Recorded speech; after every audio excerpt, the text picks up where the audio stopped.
Caminas entre la gente, pero nadie te ve. Hablas y tus palabras se caen en el andén. Sé que duele, nadie roza tu piel, pero escúchalo bien, ya todos esperan otro tren. Nadie te escucha.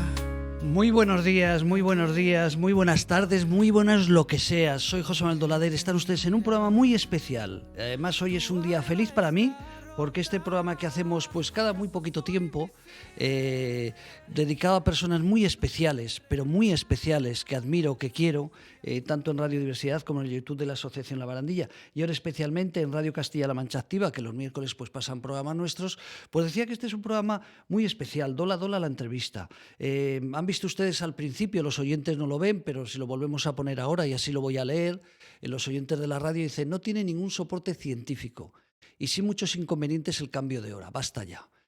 Antonio Alarcón. Bueno, pues eso, el día este famoso, este sábado que cambiamos las horas, y voy a decir mi buen amigo, porque es muy fácil ser amigo de esta persona, pues me mandó este cartel y lo que hice inmediatamente es pues whatsappearnos y decir: oye, me gustaría que un día habláramos de esto tan comentado.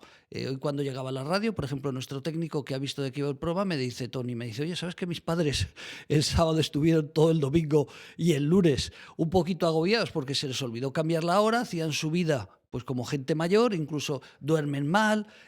Bueno, eso es lo que decimos muchas personas, pero no sé si a lo mejor es así. Los que ya somos maduritos lo notamos un poquito, pero no sé si eso es importante o no. Por eso vamos a hablar con una persona que voy a leer un poquito el currículum, siempre lo hacemos. Cuando vale la pena traer a personas como esta.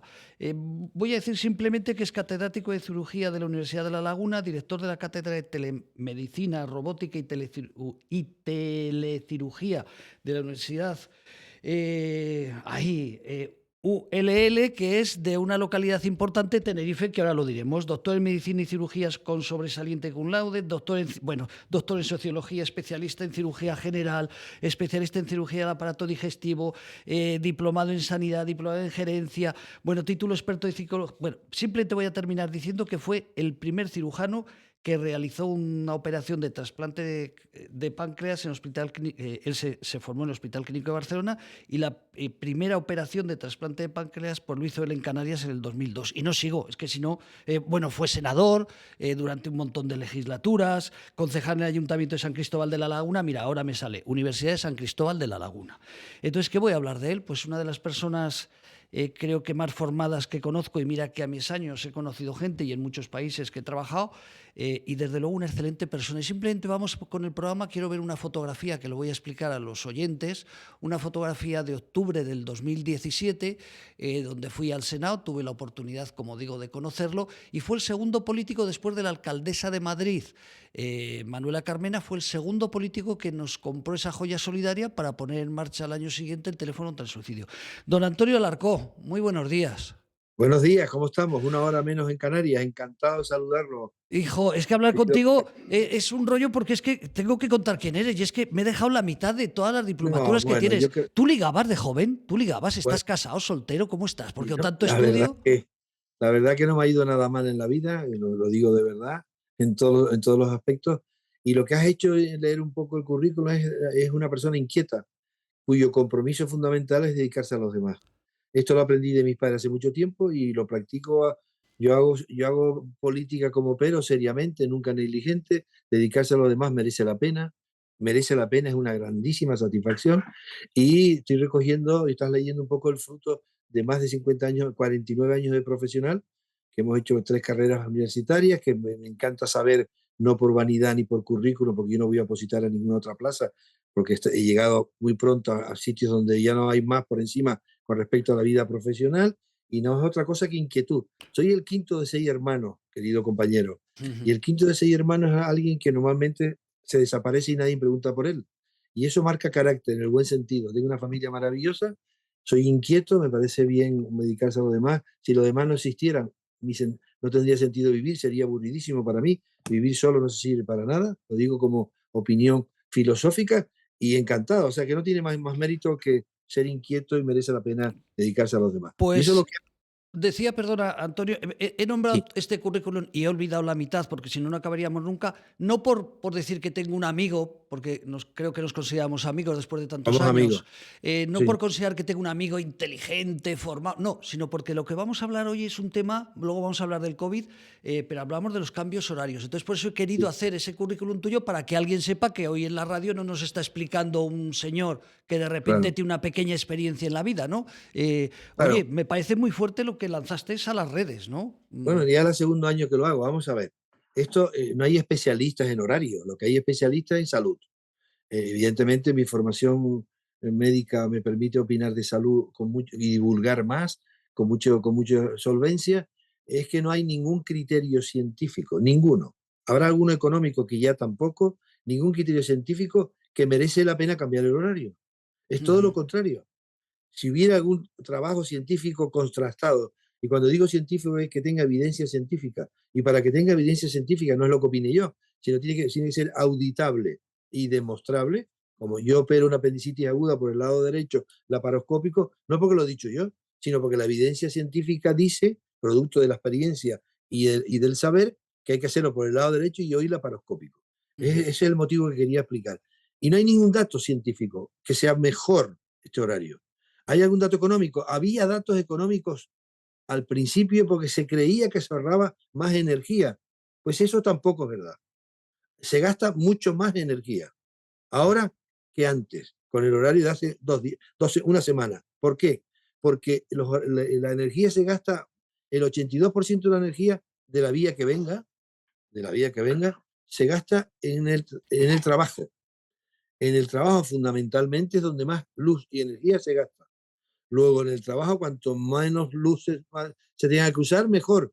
Es verdad que la tarde, por ejemplo, hoy a las 9 de la noche casi es de día, pero eso es, mayoritariamente no se trabaja a las 9 de la noche, es minoritariamente. Lo que ocurre es que la calidad de vida de algunos mejora porque hay sol por la tarde y se puede ir uno más de huelga, llegar más tarde, etcétera, pero eso no tiene que ver nada con lo que estamos hablando, nada. Es, lo que es bueno es por la mañana levantarse de día. Y además en España, en el Mediterráneo, pero en España y en Canarias, además, dentro de unos días ya será de día cambie el horario que cambie. Luego, lo que importante es que médicamente el sol es un revitalizante importantísimo de todo tipo de vista y en este momento ahora nos han quitado unas horas por un criterio que se aprobó en Europa, yo soy europeísta, miren lo que tengo aquí yo, Europa, ujú. pero que se aprobó también quitarlo porque no aporta nada. Nada es nada. Es verdad que hay mucha gente que dice, si uno le preguntara por la calle, ¿qué prefiere usted? Bueno, que a las 9 de la noche sea de día, pero eso no tiene que ver nada con la eficacia médica ni con la eficacia científica. Y eso es lo que Ujú. quería decir, y lo hago y lo seguiré haciendo. Y estoy convencido que el año 26, a ver si definitivamente se cumple la propia votaciones que ha habido en el Parlamento Europeo. O Y esa sea era mi que, idea. o No, sea que no simplemente es una costumbre que hace unos años, por las circunstancias que fuera, se tomó y ya nos hemos. Es habitual que ahora llegue determinado mes, adelantemos una hora y determinado mes retrasemos, cuando podríamos vivir exactamente igual sin estos cambios con el y horario follones. real, sin duda. Todo nace de la profunda crisis económica que vivimos y energética que hemos vivido en Europa, en el mundo en general, pero en Europa hace bastantes años. Se vio, después de analizar tantos años de cambio de horario en el momento que se está diciendo que en esta época, que no era efectiva desde el punto de vista económico, que no era efectiva desde el punto de vista de ahorro energético, que no era efectivo para la salud. Si no era efectiva para la salud, no hay criterio científico, tampoco para la economía, ¿por qué hacer algo de boletín oficial del Estado y no nos adaptamos a la realidad? Es un poco increíble que sea así. Y esto es lo que yo lo hago con mucho respeto en las redes. Soy influencer por el tema de que estoy en las redes hace mucho tiempo y el tema de trasplante, etcétera, y lo comento libremente con la intención de que eso mejore. No tengo Ujú, otra intención distinta que esa. ujú. Perfecto, bueno, pues ya nos queda claro que no hay ninguna base científica, ni económica, ni laboral. Demostrable, no, Demostrable ninguna. no. Ajá. Antes había aquí una económica, pero ya han incluido los economistas que han estudiado qué ha ocurrido con ese cambio de horario, tampoco es así. Es más, aumenta el gasto energético. Con Aumenta el el gasto cambio de de horario se ha demostrado que aumenta el gasto, y es lógico. y es lógico. Bueno, los mayores, lo acabamos de comentar con Tony, los mayores como no tienen teléfonos, muchos de ellos con alta tecnología por sus deterioros cognitivos o no salen mucho de marcha, pues fíjate, les supone un día o 2 días de quebranto. En Claro, no, los y los jóvenes niños, y los y los niños, niños. claro. Claro. Los mayores ya, como ya tenemos bueno, mayores ya de 10 11 años, como ahora ya todos los teléfonos hasta actualizan la hora, mira, eso es una ventaja, Antonio, Sí, ¿verdad? sin duda, sí. Bueno, es increíble, pero se está programado todo. Esto es Ah, un tema informático sencillo y se autocambia todo. Yo al tema de, o sea, automático, al tema de, hay algunos teléfonos que no y algunos relojes también, con lo cual la gente se confunde. Y como además no tiene beneficios, el tema de la palabra de mayores también yo soy crítico, ¿no? Yo creo que hay que cambiar, la vida evoluciona, yo creo que favorablemente en general, la expectativa de vida ha mejorado de forma clara, en España de los mejores del mundo, la mujer más longeva con la japonesa, y yo ya no digo mayores, y la palabra viejo la digo desterrada, absolutamente desterrada de mi vocabulario, porque la palabra vieja no tiene ninguna sección buena. Es ujú, más, es degradante, porque a usar el concepto de que somos de edad avanzada de con edad todo el avanzada. profundo respeto que significa eso. Y edad avanzada es algo tan sencillo como que es tener mucha juventud acumulada. Y Ujú. todas las edades del hombre son protegibles por igual, porque todas forman parte de un proyecto vital, Antonio, embrionaria, infantil. fíjate, estamos viendo ahí distintas noticias, lo digo para los oyentes de la ¿Sí? radio. Hemos visto ya varias, la anterior es del año 25, esta es del Sí, verano del 23. Un estudio confirma los efectos negativos del cambio de hora y recomienda mantener el horario de invierno. O sea, hemos visto varias noticias, lo digo claro, para bueno, los me de la alegro. radio que no lo pueden ver. Hay otra noticia, un estudio alerta, eso es otro año, eso es en el 25, si no leo mal desde aquí. Un estudio alerta que el cambio de hora es perjudicial para la salud y defiende el horario de invierno. Bueno, pues ha quedado claro.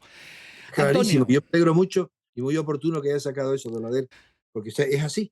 Con lo cual es bueno reactivar ese tipo de noticias para que lo sepa todo el mundo y se reaccione y se cumpla desde la Comunidad Europea, la Unión Europea, el cambio no, dejarlo como estaba.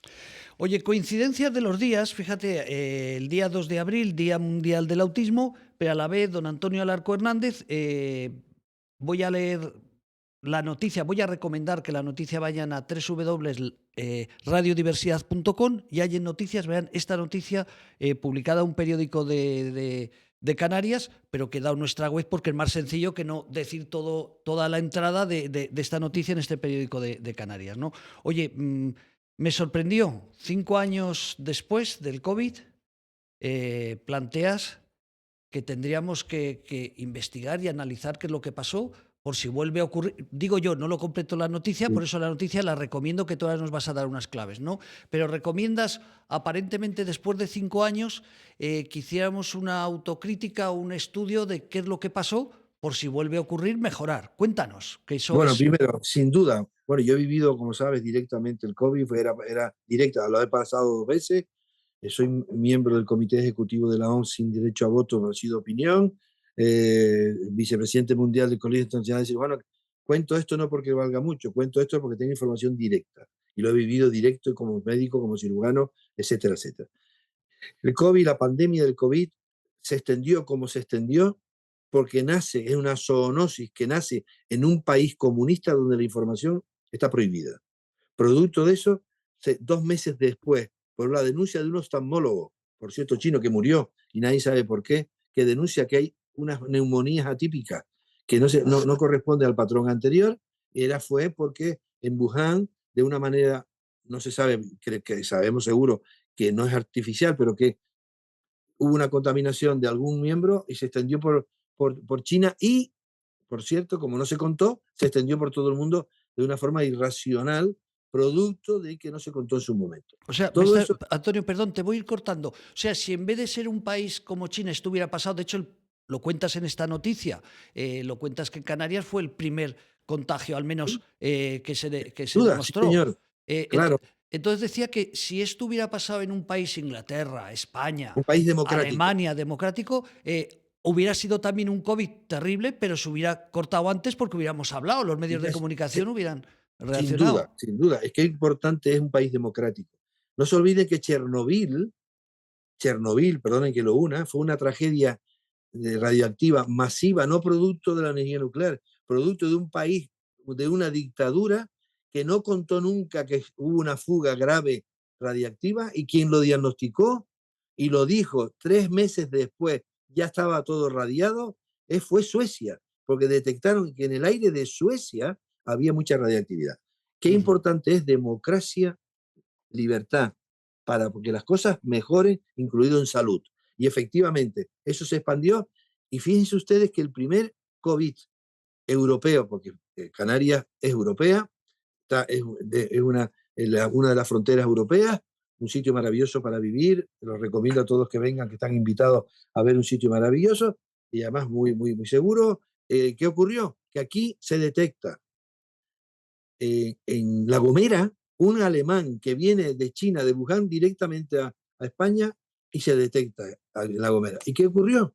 Que se toma una medida que fueron criticadas por muchos, de aislamiento total del hotel, hubiera o no hubiera más COVID, se curó el enfermo, no pasó nada y no se extendió nunca. Luego ya se tomó la primera medida correcta de aislamiento.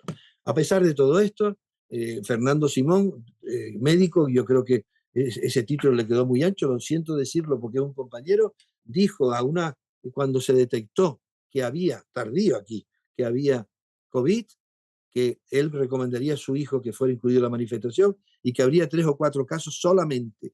Alguien que es técnico en eso, decir que había 3 o 4 casos, cuando hubo la bomba biológica más importante que ha ocurrido en el mundo, y en Europa sin duda, que fue el 8M, que hubo una bomba biológica que se contagió 2 millones. En definitiva, dicho todo esto, la gente se portó, la ciudadanía, como no se ha portado en ningún lado del mundo en España, pero a la vez tuvimos más fallecidos por 100.000 habitantes que en ningún lado. Tuvimos más fallecidos sanitarios que en ningún lado. Cuando digo es en relativa a los habitantes, Sí, claro. sí, sí, sí, sí. Hubo COVID persistente, más de 2 millones de casos, como en ningún lado. Y además, la revista Lancet, de lo cual los sanitarios, el mundo científico se surte de muchísimas cosas, recomendó que para analizar lo que había ocurrido habría que hacer una auditoría científico-técnica para valorarlo y tomar sus consecuencias. Y no se ha hecho. Y esa lectura hay que hacerla. Porque aquí en España otras cosas nos dijeron que había comité científico y no hubo nunca comité científico para tomar las medidas que se tomaron. Nunca. Ujú. Es muy duro lo que estamos hablando. Sí, bueno, Y esto, aparte, voy a aclarar que aparte de médico y todas esas cosas que he contado, en aquel momento eras senador o acababas de dejar de ser senador, no no, recuerdo, no, no, pero, no, no, o senador, sea, de eras lleno. senador, tenías información de primera mano y Pero no portavoz de solamente eso, sanidad, además. no solamente eso, era portavoz de sanidad. No solamente era senador sanitario, vicepresidente mundial del Colegio Internacional de Cirujanos, que sigo, sino que nosotros nos reuníamos todos los días telemáticamente o casi todos los días para analizar los números científicos que había, para monitorizar lo que ocurría en España con lo que ocurría. Y evidentemente propusimos medidas que no se hicieron. En definitiva, hay que hacer una auditoría técnico-científica para valorar el exceso de mortalidad, el número de fallecidos, la actuación que se hizo, por qué no había comité científico, con la idea única de tomar medidas serias de corrección de errores, etcétera. Y eso lo voy a seguir diciendo porque no es que lo diga yo, que no tengo ciencia infusa, lo dice una revista Lancet y la Fundación Bamberg y Fundación Gay, que son, son auditores de siempre, de mucho prestigio, sin ningún fallido. Y en eso estamos, y eso es lo que quería decir. Y ¿Sabes, lo recordé a los 5 años, ¿no? Sabes, Antonio, que nuestra radio, nuestra emisora, no nos gusta, es más, recomendamos que muchas veces, yo sé que como gran científico y como gran político, pues vas a ser que no te gusta lo que voy a decir, pero a veces recomendamos, sabes que nosotros hablamos de salud mental, de discapacidad, Yo a sí lo digo. veces recomendamos que no vean los telediarios, que no vean las noticias porque se van a cabrear. Entonces, no tratamos de cabrear al oyente con esto que estamos diciendo, porque tengo que hacer otra segunda pregunta y no es política. Insisto que no es política, aunque sea de un partido que tú tienes afinidad con ellos, que es el Partido Popular, aquí en Madrid, A como ver, miembro que eres del Partido Popular. Sabes que nosotros somos grandes defensores del tema de las residencias, de los hospitales, por todo lo que pasó con el COVID. Yo no me he cansado de explicar, decir, bueno, es que no es lo mismo una ciudad pequeña donde no hay metro y no hay autobús que aquí en Madrid, que los trabajadores, los que tenían ganas de trabajar, que muchos por el miedo se dieron de baja o cogieron una supuesta depresión, en plena pandemia tenían que ir a las residencias, tenían que ir a los hospitales, pero sobre todo las residencias, que fueron ese gran colectivo que se le ha acusado. Y yo siempre he dicho, bueno, es que un trabajador iba en el metro y no sabía que estaba contaminando, iba en el Claro. autobús y no sabía que se estaba contaminando. Entonces, ¿qué es lo que pasó, crees tú, en las residencias, en los hospitales, que insistimos que España fue donde, lo acabas de decir, donde más médicos, más enfermeras, más profesionales, vigilantes, más profesionales murieron que en otros países? ¿Qué es lo que pudo pasar para que ocurriera esta catástrofe tan grande? Bueno, vamos a ver. Primero, la COVID es una zoonosis, pasa de un animal a otro y después se pasa al hombre. En la zoonosis es algo muy importante que hay que seguir muy de cerca. Por eso hoy ya no se habla de salud como tal, sino se llama solamente una salud única, one world, Ujú, one salud. ujú. Solamente, ¿por qué? Porque tiene que estar unido el medio ambiente y la parte veterinaria, la parte animal. Y eso no se ha tenido y eso se pidió también y todavía no se ha realizado. One Health, One Health. Segundo, yo en este momento, me gustaría aclarar algo importante, yo en este momento que estoy en la Diputación del Común, el Defensor del Pueblo en Canarias, que es un órgano dependiente del Parlamento que remeda exactamente al defensor, la estructura del Defensor del Pueblo Nacional, aquí se llama Diputado del Común, mi militancia ideológica está en stand-by porque me tengo que dar de baja, porque es para actuar con toda tranquilidad ante todos los problemas de todos los ciudadanos de toda la ideología. Y eso lo quería decir. Y después, lo que ha ocurrido con el COVID es que se expandió porque es exponencial. Por cada contagiado, contagian a 4. Por eso el 8M hubo más de 2 millones a la vez de contagios. 2 millones a la vez. Lo que, como digo yo, una bomba biológica de primera categoría. ¿Y qué ocurrió? Bueno, lo que ocurre es lo siguiente, no se sabía cómo era la neumonía, cómo tratarla, esa neumonía bilateral, además no era bacteriana, sino vírica, ese virus es exponencial, se modificaba su genoma cada momento, cuanto más contagio, más capacidad de genoma. ¿Qué ocurrió? Pues ocurrió algo muy llamativo, que es que se contagió todo el mundo a la vez y hubo una gran mortalidad. Se colapsó los sistemas sanitarios y se actúa por protocolo científico, no se actúa de otra manera. ¿Qué ocurre tristemente en España? España, el 22% de los ciudadanos tiene más de 65 años. Ojo, es un logro social, pero desde el punto de vista sanitario es una cronicidad importante que afecta con muchísimo más virulencia ciertas enfermedades infecciosas. ¿Y qué ocurrió? Pues ocurrió lo que ocurrió, que es que hubo muchísimos fallecidos y esos muchísimos fallecidos dependían más del número que de otra cosa. Y eso fue lo que ocurrió. De todas maneras, en ese tipo de auditorías científicas se mirará totalmente. Y después, el gobierno de turno nos hizo lo siguiente. Yo creo que no se puede hacer política con la sanidad nunca, pero sí hay que hacer política sanitaria, que es un tema técnico. Hubo una infodemia. Tú que estás en un medio de comunicación, que es un exceso de información mantenida que anulaba lo primero a lo segundo sistemáticamente y no hay forma de digerirlo. Esa infodemia fue muy negativa, pero ya en este momento tenemos todos los datos sobre la mesa, tenemos todos los excesos de mortalidad, los tratamientos, la vacuna, etcétera. Y dicho todo eso, pues eso es lo que hay que analizar fríamente. Por cierto, ha bajado el nivel de vacunación este año de COVID y de coronavirus, que hay 5 en nuestros aires, aunque ha llovido mucho, eso ha limpiado bastante, y han sobrado 4 millones de vacunas. Quiere decir que se ha vacunado el 40% menos de lo que se debía de vacunar, y esas campañas hay que reforzarlas porque al final de la pandemia el nivel de inmunidad de rebaño llegó a ser muy bueno porque hubo una divulgación muy correcta, aunque los negacionistas se querían encargar de que era falso. Bueno, y eso es lo que ha ocurrido. Eso es lo que ha ocurrido. O sea, ¿nos recomendarías, pues, repito, no voy a contar tu currículum, pero doctor en medicina, licenciado, etc., etc., etc., ¿no? Cátedra de telemedicina, ¿recomendarías que el COVID, de vez en cuando, si este año ya no nos da tiempo, como siga esta pandemia un poquito ahí escondida, que tomemos una vacuna? Sin duda, vamos a ver. El calendario vacunal español, y hay que decirlo con orgullo, es muy bueno, muy potente, pero hay que cumplirlo. Hoy, por encima de 60 años, nos deberíamos de vacunar todos. ¿De quién? COVID, gripe, herpes zóster y en algunos casos neumonía. Esas vacunas están financiadas públicamente, están en el calendario vacunal y es importante hacerlo. Las vacunas son de una seguridad absoluta, digan lo que digan, y es hoy una terapéutica la más efectiva que existe para que se controle las enfermedades víricas, incluido bacterianas, como es la neumonía, y la vacunación neumocócica es muy importante. Eso hay que hacerlo. Recomiendo que el que no se haya vacunado se lo haga. ¿Qué ocurre si no se vacuna a la gente? Que te contagia, y cuanto más contagios haya, más capacidad tienen los virus de producir mutaciones. Por eso es muy importante disminuirla, por eso es muy importante de que no haya enfermedad. Y eso hay que fomentarla. Y la española es muy, muy buena. Y como es muy buena, hay que decirla.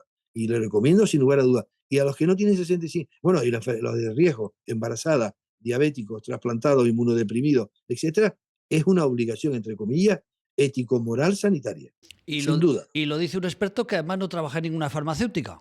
Con lo No, cual no, lo aclaramos porque eso puede ser no, no, por Dios, no. interesante. No, estamos hablando en serio. Yo sin duda, ni trabajo, no es que sea malo trabajar en eso, ¿no? Que no o sea, si lo único interés que tengo en mi profesión es científico.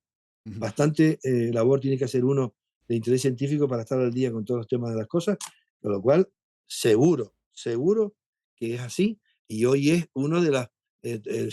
Bueno, fue premio Nobel. La vacunación fue premio Nobel al año exacto de haberse descubierto por cuatro científicos de países distintos y utilizar el RNA mensajero, que fue revolucionario, sigue siendo revolucionario, porque no se utiliza ningún material vírico, sino proteínas sintéticas que no producen ningún tipo de problema de cambio del genoma de ninguno que se lo pone.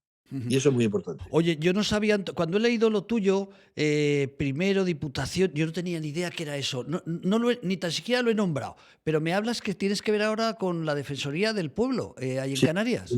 una labor preciosa que se llama Diputación del Común, que es un remedio exacto desde el punto de vista jurídico de lo que es el defensor del pueblo, con las mismas áreas, y que es elegido democráticamente las propuestas en el Parlamento Canario, y que en estos momentos estamos trabajando, llevamos 5 meses, y estoy ilusionadísimo en el sentido de que, en definitiva, es seguir plasmando lo que me ha movido siempre y seguirá moviendo, que es que dedicarse a los demás merece la pena. Y Bueno, esto es pues una radiografía fija de cómo está la sociedad, en donde la ideología, ni la condición sexual, ni religiosa, ni el color influyen para poder tener que actuar claramente de oficio. Pues simplemente voy a decir que siempre que le pedimos, y a veces nos tocaba esperar porque su despacho no solamente era para gente pequeñitos como nosotros, sino que para entidades sociales grandes, para empresarios, cualquiera que pedía que le viera en el Senado don Antonio Larco, pues sé que era así, porque muchas veces me tocaba esperar y veía cómo pasaban gente de todo tipo por tu despacho. Con lo cual, pues una suerte para los canarios que tengan defendiendo a sus intereses una persona como Antonio Larco. Antonio, te deseo lo mejor. Y gracias a No ustedes. sabía este último cargo tuyo, perdona, pero es que le he visto tan raro, digo, ¿qué significará? Es que también qué nombre le ponemos, ¿no? Defensor Bueno, del sí, pueblo. bueno, en definitiva es el Ombudsman, el hombre bueno. Es un Ajá. órgano independiente absolutamente de actuación, con un estatuto muy bueno, y te permite tener una radiografía permanente de cómo está la sociedad donde vive. Y no hay nada mejor que poder contribuir a arreglar con esos datos, que por cierto son anónimos, por cierto son secretos y por cierto son financiados. No necesita abogado para hacerlo. Se puede hacer telemática, igual que el defensor del pueblo, y se puede hacer presencial. Y eso permite poder actuar con tranquilidad, tomando medidas y recomendando medidas serias, porque las conclusiones que tome, y si es de oficio más, son palabras de palabras. Y Vamos eso a es leer, importante. voy a leer otra vez para que la gente, porque lo ha puesto Tony ahí en pantalla, pero para los oyentes de Radio Diversidad y Radio Castilla-La Mancha Activa, has puesto hoy la web hace un momento y así la leo. Por si alguien quiere tener información de dónde está ahora don Antonio Arco. Nos vamos a quiero decir, me gusta decirlo, la música han puesto al principio y que nos vamos a despedir, pertenece a una psicóloga, la mujer del presidente de SOS Desaparecidos, Patricia Cabrera, que te va a gustar. La música la hace ella, perdón, la letra la hace ella y la música es por inteligencia artificial. Que tú también Bueno, entiendes claro. de eso mucho, ¿eh? Me sorprendió cuando el presidente de SOS Desaparecidos me dice, oye, pon la música en tus programas que le encantará a mi mujer. Pues fíjate, ella hace la letra y la música lo hace pues informáticamente la inteligencia artificial. ¿Qué nos cuentas? Terminamos ya un poquito, te voy a robar un poquito más de tiempo. No, Inteligencia no, estoy artificial, ¿qué encantado. opinas? De la inteligencia artificial. Sí. La inteligencia no es ni inteligencia ni artificial. Es un Big Data con supercomputación. El nombre lo puso un periodista, no es un nombre científico, pero que se expandió mucho. Es un instrumento definitivo que ha cambiado la humanidad para mejor, que no ha venido a quitar a nadie, sino a contribuir a que siempre que se aplique tengamos facilidades reales y en sanidad muchísimo más, y que, por cierto, estamos utilizando inteligencia artificial. Para llegar desde Tenerife a Madrid se va con inteligencia artificial. Para operar una vesícula, inteligencia artificial. Para llegar, quiero decir que está funcionando ya, no hay que tenerle miedo, y lo que hay que hacer es todas las medidas oportunas para un control jurídico serio, nacional, europeo, de los datos. Los datos son de las personas, no es de nadie, no se puede utilizar de forma así, libre, y Europa ya ha dado un paso, mira, importante, que es, aunque ahora está en crisis esa maravillosa Europa que pertenecemos, ha dado un paso para el control de datos. Los datos hay que regularlos y no se... ¿Tiene cosas malas? Sí, todo tiene cosas malas. El progreso tiene cosas muy positivas que ayuda al hombre a seguir viviendo mejor, a crear riqueza, etcétera, pero también tiene cosas malas. La libertad también crea... Yo me apunto a la libertad, pero sin embargo es más difícil detener a un delincuente. En una dictadura no lo hay porque lo detienen, Ya está, sea claro. ocupado o no sea ocupado, sea inocente o no. Con lo cual, sí a la inteligencia artificial es imprescindible. Hay que tener una regulación jurídica muy seria, pero evidentemente reproduce todo, querido compañero. Quiere decir, esto que está grabado ahora ya está esta tarde en el Big Data mundial. De ahí se pueden preguntar cosas y de ahí también se puede usar mi voz o la tuya de forma fake para hacer daño. Pero también hay programas para detectar qué daño se puede hacer. Fíjate, siempre te voy a decir, ahí lo pone, diputadodelcomún.org. Un poco me ha sorprendido este cargo nuevo de esta gran persona y gran humanista, diputadodelcomún.org, ahí van a tener más información. Simplemente te diré, Antonio, que te llamará la atención, me dirás, es que José Manuel, es que eres un inocente. Yo le preguntaba, en radiodiversidad.com tenemos mucha música, y un día le preguntaba a Tony, oye, ¿cómo seleccionas la música? Y dice, no, inteligencia artificial. Si a las 10 y 2 minutos sale una canción, no digo nombre, de cualquiera, Sí. y se van los oyentes, dice, esa canción ya no la vamos a repetir. Todo lo hace la propia inteligencia artificial. Claro. Fíjate que ahí me sorprendió. La mayor inteligencia artificial que se conoce es el cerebro humano. Lo que ocurre con el cerebro humano, que es irreproducible, se ha intentado, los americanos han invertido más de $2.000 millones para intentar imitar un cerebro. Empezó con Obama. Lo que tiene es que lo nuestro es irreproducible. Hay billones y billones y billones de datos. Lo que le ocurre a nuestro cerebro es que si tú hoy quieres decirte, te preguntas a ti mismo, ¿cuántas veces he hablado con Antonio Alarcón en los últimos 5 años? Tú no eres capaz, aunque tengas los datos, de decírmelo. Tendrás que hacer. Si eso se lo pregunta a la inteligencia artificial y en 0,1 segundo te dice tantas veces. ¿Por qué? Porque es capaz con el Big Data de organizar rapidísimo con la supercomputación todo. Y esa es la gran desventaja que se tiene. Pues con eso nos vamos con 2 cuñas publicitarias. Terminamos la canción de Patricia Cabrera, psicóloga de SOS Desaparecidos. Y nada, te damos las gracias, Antonio, como siempre. Encantado, un abrazo fuerte. Porque te hayas puesto a nuestra disposición. Te deseamos lo mejor y sé que los canarios están en buenas manos. Y lo digo porque tengo la suerte de conocer a este hombre durante muchos años y nada que ver con la política, simplemente con el humanismo. Un abrazo, don Antonio. Un abrazo fuerte, a lo que quiera, a tu disposición. Gracias, un abrazo. Un abrazo. Pues nada, amigos, nos vamos con 2 cuñas de publicidad y terminamos luego con esta canción maravillosa de Sé que existo.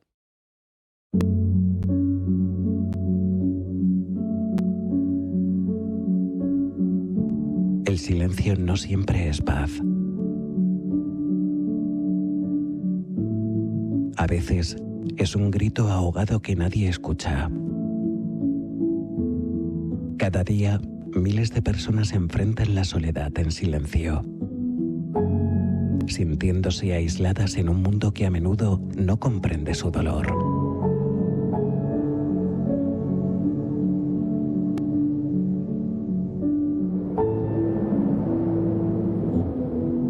El mundo sigue girando, pero para algunos hace tiempo que se detuvo.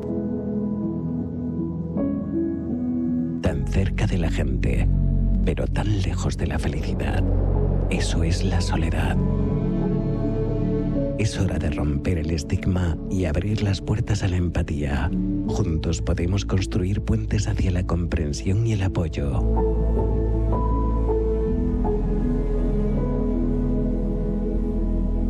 Al unirnos, podemos crear un espacio donde nadie se sienta solo, donde cada voz sea valorada y cada historia sea escuchada. Hoy te invitamos a ser parte del cambio. Juntos podemos combatir la soledad y ofrecer esperanza a quienes más lo necesitan.